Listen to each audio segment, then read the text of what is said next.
বহু বিপদ এসেছে, চোখের সামনে ফাঁসির রশি দেখার পরেও আমাদের শ্রদ্ধেয় নেতা মীর কাসেম আলী আমেরিকা থেকে বাংলাদেশে চলে এসেছিলেন।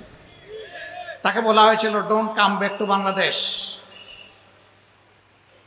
তিনি বলেছিলেন কেন? বলছে যে আপনার নেতৃবৃন্দের প্রতি যা হচ্ছে আপনার প্রতি তাই হবে, কোনো ব্যতিক্রম হবে না। তিনি বলছিলেন ইনশাআল্লাহ আই উইল ফেস।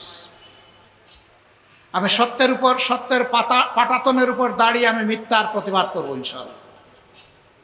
তাতে যদি আমার জীবন যাবে আমার দেশে যাবে, আমি পালিয়ে চুরের মতো বিদেশের মাটিতে থাকবো না। তিনি ফাঁসির রশিকে চোখের সামনে দেখেও চলে এসেছিলেন এবং সত্যি হাসতে হাসতে সেই ফাঁসির রশিকেও তিনি বরণ করেছেন। কেন তাহলে আমরা দেশ ছাড়ি না? কেন বিদেশ গেলেও চলে আসি ঝুঁকি নিয়ে? দুটি কারণ। নাম্বার ওয়ান, আমরা এই দেশকে, দেশের মানুষকে ভালোবাসি, সুতরাং এই মানুষ ছেড়ে আমরা কোথাও গিয়ে শান্তি পাই না। নাম্বার টু, আমরা যেহেতু চুরি চামারি করি না, এই জন্য আমাদের লোকদের কোনো বেগম ভাড়া নাই, থাকবে কোথায়?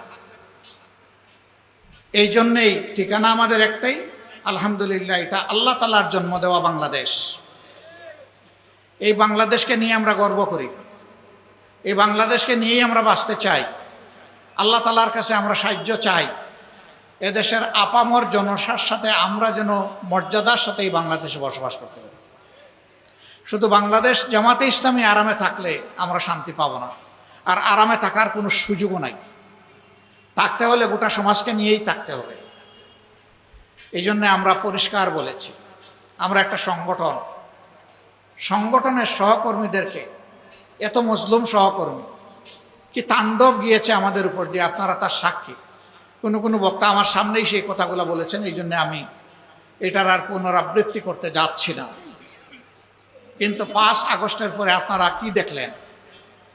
যে বাংলাদেশ জামাতে ইসলামী তার 11 জন শীর্ষ নেতাকে হারিয়েছে, যে বাংলাদেশ জামাতে ইসলামীর প্রত্যেকটি কার্যালয় 3.5 বছর সিলগালা করে রাখা হয়েছিল, যেই বাংলাদেশ জামাতে ইসলামীর নিবন্ধন এবং প্রতীক কেড়ে নেওয়া হয়েছিল, যেই বাংলাদেশ জামাতে ইসলামীর শত শত কর্মীকে খুন করা হয়েছে, অসংখ্য কর্মীকে গুম করা হয়েছে, শেষ পর্যন্ত দিশাহারা হয়ে যে বাংলাদেশ জামাতে ইসলামীকে নিষিদ্ধ ঘোষণা হয়েছে, এর সাথে ইসলামী ছাত্র শিবির সহ আমাদের সকল সংগঠন। কিন্তু 5 তারিখ এই পট পরিবর্তনের পর আমরাই সবার প্রথমে জাতিকে অনুরোধ জানিয়েছিলাম, মেহরবানি করে শান্ত থাকুন, ধৈর্য ধরুন, কেউ কারো উপর কোনো প্রতিশোধ নেবেন না। গদিতে থাকা অবস্থায় ওবায়দুল কাদের আওয়ামী লীগের সাধারণ সম্পাদক সাহেব বলেছিলেন তার দলের লোকদেরকে যে কোনো মূল্যে গদি টিকিয়ে রাখতে হবে। যদি গদি চলে যায়, চলে যাওয়ার প্রথম 2 দিনে 5 লক্ষ আওয়ামী সন্তানকে হত্যা করা হবে। আলহামদুলিল্লাহ, এ ধরনের বিপ্লব, পরিবর্তন, অভ্যুত্থান যতগুলা দেশ দেখেছে তারা রক্তের স্রোত এবং বন্যা দেখেছে, কিন্তু বাংলাদেশে তা হয়নি। আলহামদুলিল্লাহ, বাংলাদেশের মানুষ আমাদের অনুরোধ রক্ষা করেছে। এর পাশাপাশি শুধু অনুরোধে কথায় চিড়া ভিজে না, পানি অথবা দুধ দিতে হয়। আমরা সাথে সাথে আমাদের সহকর্মীদেরকে বলেছি, যাও, চলে যাও, সকল ধর্মের, মুসলমানদের মসজিদ, হিন্দুদের মন্দির, খ্রিস্টানদের গির্জা এবং বৌদ্ধদের মঠ, এই সবগুলো শক্ত পাহারা বসাও, লাঠি হাতে দাঁড়িয়ে থাকো, কোনো দুর্বৃত্ত যাতে গিয়ে সেখানে কোনো আঘাত করতে না পারে। আমরা বলেছিলাম এরকম পরিবর্তন হলে দেখা যায় যাদেরকে বলা হয় মাইনরিটি, আমরা মাইনরিটি বলি না, সংখ্যালঘু বলি না, বিভিন্ন ধর্মের লোকদের উপর অত্যাচার হয়, জুলুম হয়। আমরা বলেছিলাম তাদের শুধু ধর্মীয় উপাসনা নয়, কোনো ব্যক্তিও যদি আমাদের সাহায্য চায় তারও বাড়ি পাহারা দেবে এবং প্রয়োজনে তার সাথে রাত্রে ঘুমাবা, তাকে নিরাপত্তা দেওয়ার জন্য, আশ্বস্ত করার জন্য। একটানা 15 দিন আমাদের সহকর্মীরা সেই স্বেচ্ছাসেবকের দায়িত্ব পালন করেছে। আল্লাহ কবুল করুন। যার কারণে কারো কুমতলব থাকলেও বড় কোনো দুর্ঘটনা ঘটানোর সাহস পায়নি। বাংলাদেশ বেঁচে গেছে। আমরা এই দেশের প্রত্যেকটি মানুষকে জাতি ধর্ম নির্বিশেষে ভালোবাসি, সম্মান করি, এটা তার প্রমাণ। এরপরে বিভিন্ন ধর্মের নেতারা তাদেরকে নিয়ে বসেছে, তারা বলেছেন ইউ হ্যাভ ডান এনাফ, আপনারা আমাদের জন্য অনেক করেছেন, এখন আপনাদের ভলান্টিয়ারদেরকে বিশ্রামে নেন। আমরা তো চাইনি, তাও আপনারা এসেছেন, প্রয়োজন অনুভব করলে আমরা আপনাদের কাছে অবশ্যই যাব, আমরা কৃতজ্ঞ, আমরা আপনাদেরকে ধন্যবাদ জানাই। আমরা বলেছিলাম বক্তব্যের প্রথম অংশ ঠিক আছে, শেষটা মানলাম না, এখানে কৃতজ্ঞতার কিছু নেই, ধন্যবাদ জানানোরও কিছু নেই, এটি আমাদের নৈতিক দায়িত্ব ছিল। এই দায়িত্ব পালনে যদি আমাদের কোনো ভুল হয় আমাদেরকে ক্ষমা করবেন। তারা অনেকে কেঁদে দিয়েছে যে আমরা এতটা আপনাদের কাছে আশা করি।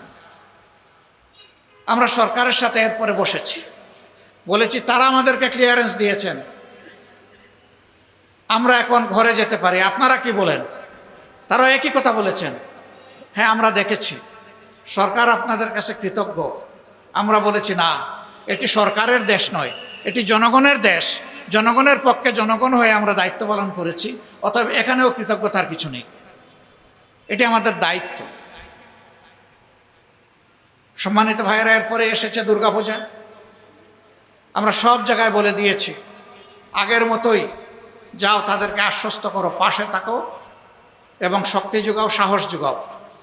ইতিহাসের সবচেয়ে ভালো দুর্গাপূজার জন্য তারা শান্তির সাথে এবার করতে পারে, তারা করুক, এটা তাদের ধর্ম, আমরা তো পূজা করব না।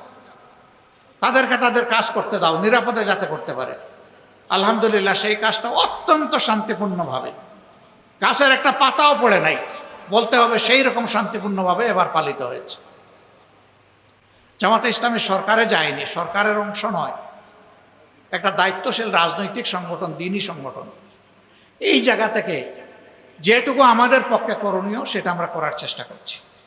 জুলাই যুদ্ধে যারা শহীদ হয়েছে, প্রতিটি শহীদের ঘরে আমরা সাথে সাথে পৌঁছে যাওয়ার চেষ্টা করেছি, পরিবারকে সান্ত্বনা দিয়েছি, তাদের জন্য দোয়া করেছি, তাদের কাছে দোয়া চেয়েছি, তাদেরকে আশ্বস্ত করেছি এখন থেকে আমরাও আপনাদের পরিবারের সদস্য এবং আমরা আপনাদের সাথে আছি, ইনশাল্লাহ আমরা আপনাদের সাথে থাকব। এই শহীদ জুলাই যোদ্ধাদের অনেকেই একেবারেই কেটে খাওয়া সাধারণ মানুষ ছিলেন, আপনারা দোয়া করবেন। তাদের শতাধিক পরিবারের দায়িত্ব একটা দ্বীনি সংগঠন, রাজনৈতিক সংগঠন বাংলাদেশ জামাতে ইসলামী গ্রহণ করেছে। মাসের 1 তারিখ তাদের দেওয়া অ্যাকাউন্ট অনুযায়ী তাদের অভিভাবক জীবনে বেঁচে থাকা অবস্থায় যে রুজি হতো তার চাইতে সামান্য আরও একটু যোগ করে তাদের অ্যাকাউন্টে 1 তারিখ সেটা পাঠিয়ে দেওয়া হয়। পাঠিয়ে দিয়েও আমরা বসে থাকি না, আবার ফোন করে ফলো আপ নেই 1 তারিখে আপনাদের হাতে পৌঁছেছে কিনা। কোনো মাসে 1 তারিখে যদি দেখি আমরা আশঙ্কা, তার আগের দিন পাঠিয়ে দেওয়ার চেষ্টা করি। আমরা ধন্যবাদ জানাই আমাদের এই ভেঞ্চারে, এই আয়োজনে অনেকে এগিয়ে এসেছেন, এগিয়ে এসে বলেছেন আপনারা অনেক কিছু করছেন, এই পরিবারটা আমাকে দান করে দেন, তাদের দায়িত্ব আমি নেব।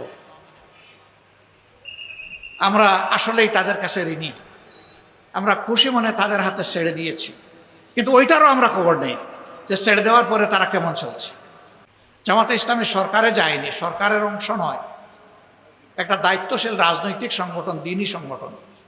এই জায়গা থেকে যেটুকু আমাদের পক্ষে করণীয় সেটা আমরা করার চেষ্টা করছি। জুলাই যুদ্ধে যারা শহীদ হয়েছে, প্রতিটি শহীদের ঘরে আমরা সাথে সাথে পৌঁছে যাওয়ার চেষ্টা করেছি, পরিবারকে সান্ত্বনা দিয়েছি, তাদের জন্য দোয়া করেছি, তাদের কাছে দোয়া চেয়েছি, তাদেরকে আশ্বস্ত করেছি এখন থেকে আমরাও আপনাদের পরিবারের সদস্য এবং আমরা আপনাদের সাথে আছি, ইনশাল্লাহ আমরা আপনাদের সাথে থাকব।